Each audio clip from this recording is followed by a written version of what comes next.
Peuple de Dieu au bout des ondes, nous sommes très heureux de vous savoir à l'écoute.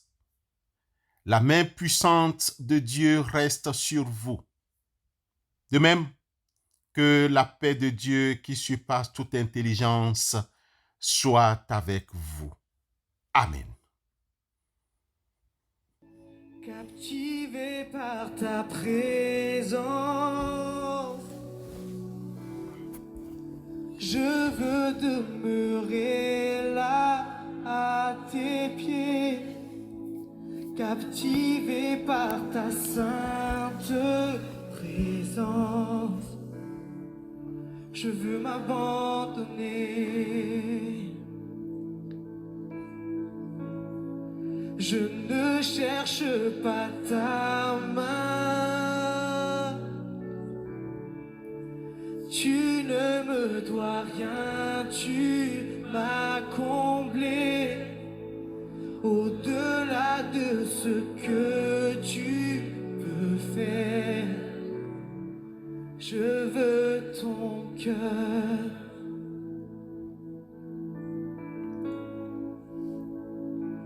Pardonne-moi quand tout n'est qu'une habitude.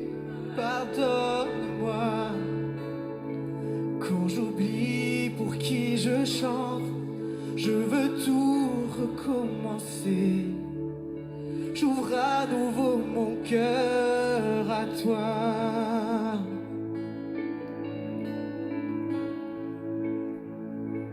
Pardonne-moi quand je ne pensais qu'à moi seul. Pardonne-moi lorsque toi seul ne suffit pas. Je veux tout recommencer. J'ouvre à nouveau mon cœur à toi.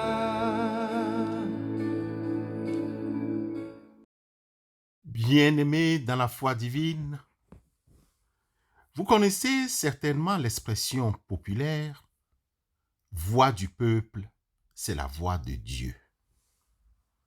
Mais pour bien des personnes, tous niveaux et grades confondus, cet axiome revêt un sens de vérité, et surtout pour ceux et celles qui ont foi en un régime démocratique. La voix du peuple est la voix de Dieu.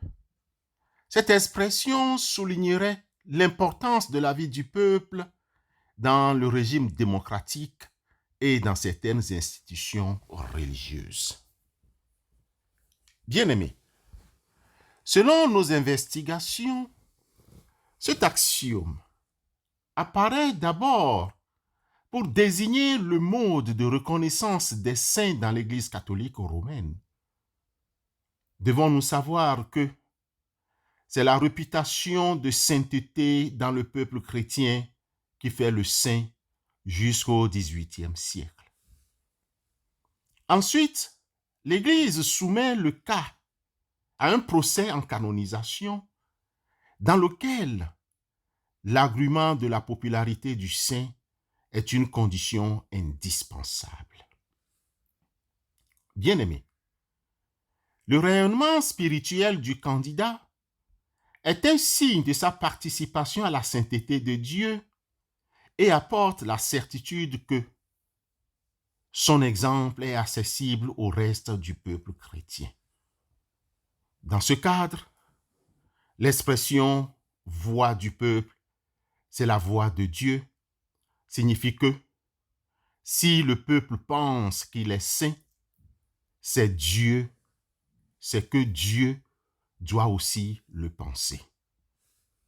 En d'autres termes, bien-aimés dans la foi, selon ce principe dit démocratique, la majorité aurait toujours raison et elle devrait l'emporter dans toutes les décisions à prendre. Ainsi, la consultation du peuple par des élections ou par des référendums paraît donc tout à fait démocratique et équitable aux yeux de plusieurs pays et dans certaines églises. Dans ce cas, Les votants doivent être bien renseignés, ne doivent pas être soumis à des matraques, des pressions ou des intimidations qui influenceraient leur choix. Ainsi, s'ensuit-il vraiment que la voix du peuple, c'est la voix de la majorité, soit la voix de Dieu. Avec la révolution numérique et informatique, où on peut manipuler les données comme on le souhaite, comment cette expression, la voix du peuple et la voix de Dieu, peut-elle être comprise? Vos populi, vos dei. La voix du peuple, c'est la voix de Dieu. Ne s'ouvre-t-elle pas d'insuffisance? Que faisaient nos prédécesseurs dans la foi? Et aujourd'hui, que faisons-nous dans l'Église au moment où nous devons élire les responsables? Bien-aimés dans la foi, les premiers chrétiens, dans le livre des Actes des Apôtres, avaient aussi pratiqué une sorte de suffrage direct ou d'élection pendant laquelle les options du plus grand nombre étaient acceptées par tous. Pour mieux comprendre, lisons le livre des Actes des Apôtres au chapitre 6, les 5 premiers versets. En ce temps-là, le nombre des disciples augmentant, les hellénistes murmurèrent contre les Hébreux, parce que leurs veuves étaient négligées dans la distribution qui se faisait chaque jour. Les 12 convoquèrent la multitude des disciples et dirent, « Il n'est pas convenable que nous laissions la parole de Dieu pour servir aux tables. C'est pourquoi, frères, choisissez parmi vous 7 hommes de qui l'on rende un bon témoignage qui soit plein d'Esprit Saint et de sagesse, et que nous chargerons de cet emploi. Et nous continuerons à nous appliquer à la prière et au ministère de la parole. » Cette proposition plut à toute l'assemblée. Ils élurent Étienne, homme plein de foi et d'Esprit Saint, Philippe Procor, Nicanor, Timon, Parménas et Nicolas prosélyte d'Antioche. Ils les présentèrent aux apôtres qui, après avoir prié, leur imposèrent les mains. Bien-aimés dans la foi, dans ce test, pour éviter toute difficulté, Dieu nous a donné un moyen de contrôle, à savoir la convocation de la majorité. Trouver des gens qui ont un bon témoignage, être remplis d'Esprit Saint et de sagesse. Ceux et celles qui procéderont aux élections doivent prier et jeûner avant d'être choisis et chargés d'un emploi dans l'Église. Pour votre connaissance, je vous prie de lire le livre des Actes des Apôtres, chapitre 14, le verset 23, Actes 14, verset 23, 2 Corinthiens 8, verset 19, 2 Corinthiens 2, verset 7. Mais, bien-aimés dans la foi, faisons attention que la majorité ne soit pas déviante, abusée, désinformée ou tout simplement peu spirituelle. Dans cette condition, la majorité se trompera et dans ses appréciations et dans ses engagements dans de mauvaises voies. Oh, frères et sœurs, n'est-ce pas le cas au temps de Moïse, lorsque le peuple demanda à Aaron de lui fabriquer un dieu? Oui, fabriquer un dieu. Quelle abomination!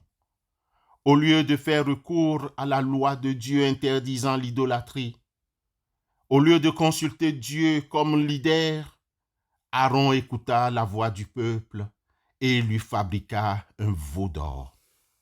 Exode 32, versets 1 à 4, nous rapporte que le peuple, voyant que Moïse tardait à descendre de la montagne, s'assembla autour d'Aaron et lui dit, Allons, fais-nous un Dieu qui marche devant nous, car ce Moïse, cet homme qui nous a fait sortir du pays d'Égypte, nous ne savons ce qu'il est devenu. Aaron leur dit, ôtez les anneaux d'or qui sont aux oreilles de vos femmes et vos fils et vos filles, et apportez-les-moi. Et tous ôtèrent les anneaux d'or qui étaient à leurs oreilles, et ils les apportèrent à Aaron. Il les reçut de leurs mains, jeta l'or dans un moule et fit un veau en fente. Et il dit, Israël, voici ton Dieu qui t'a fait sortir du pays d'Égypte. Frères et sœurs dans la foi, quelle abomination de la désolation, quel péché contre le Saint-Esprit. Cette situation démontre bien que la voix du peuple n'est toujours pas la voix de Dieu, surtout quand le peuple est manipulé, quand la majorité est déviante, elle ne sait plus discerner la voix de Dieu. Or, la voix de Dieu dans ce cas espèce est « Tu n'auras pas d'autre Dieu devant ma face. Tu ne te feras point d'image taillée, ni de représentation quelconque des choses qui sont en haut dans les cieux, qui sont en bas sur la terre, et qui sont dans les cieux plus bas que la terre. » Exode chapitre 20, le verset 4. À demain pour la suite. Amen. Si les montagnes venaient à s'éloigner, même si les collines étaient ébranlées, mon amour éternel, inconditionnel, ne s'éloignera pas de toi, mon enfant.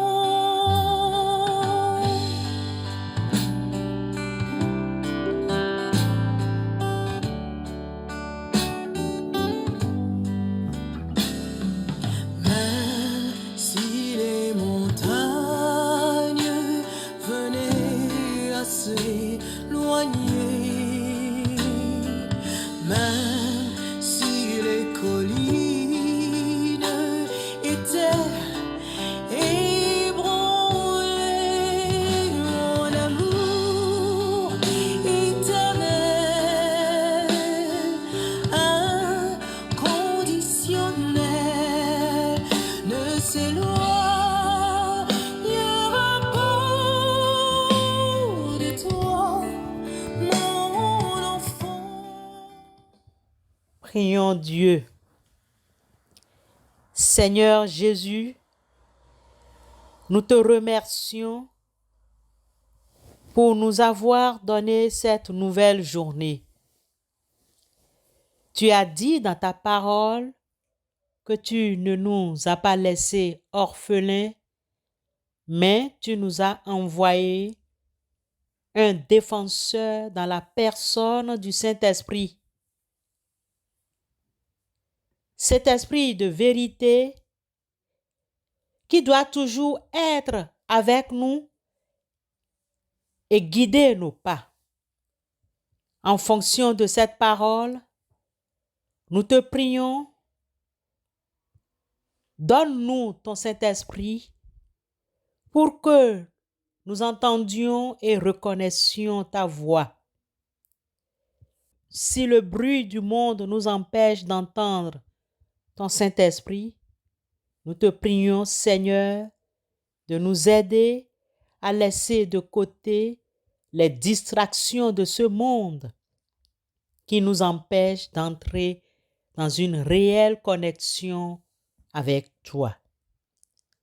Aide-nous, Seigneur, à délaisser ce qui est futile et à nous concentrer davantage sur notre relation avec toi par le Saint-Esprit. Nous te prions également, Seigneur, que tu nous délivres du péché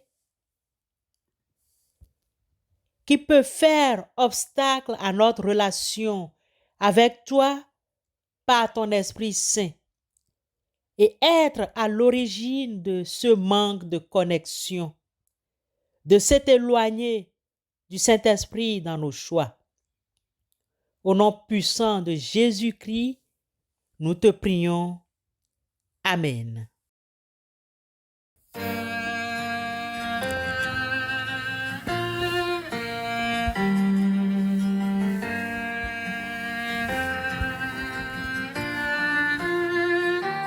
Tu m'as ébloui par tes mélodies, tu m'entoures d'un chant d'amour, chant de délivrance devant mes ennemis.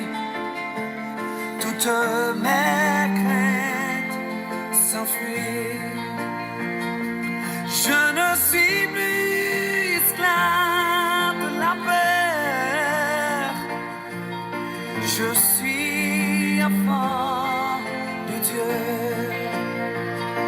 Je ne suis plus esclave de la peur. Je suis enfant de Dieu.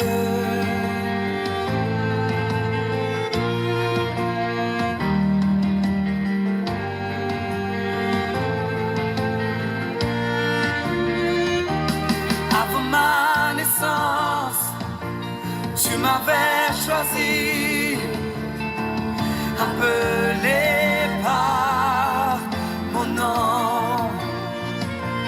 Tu m'as adopté, je suis de ta famille. Ton sang coule dans mes veines. Je ne suis plus esclave de la peur. Je suis enfant de Dieu. Je ne suis plus esclave de la peur. Je suis enfant de Dieu. Avant de nous séparer, recevons la bénédiction de la part du Seigneur. Que Dieu notre Père vous garde et fasse grandir votre joie, et qu'en toute occasion, de vrais frères et sœurs vous entourent. Que votre travail soit béni et que la paix demeure sur vous et en vous. Que Dieu Tout-Puissant vous bénisse, le Père, le Fils et le Saint-Esprit. Amen.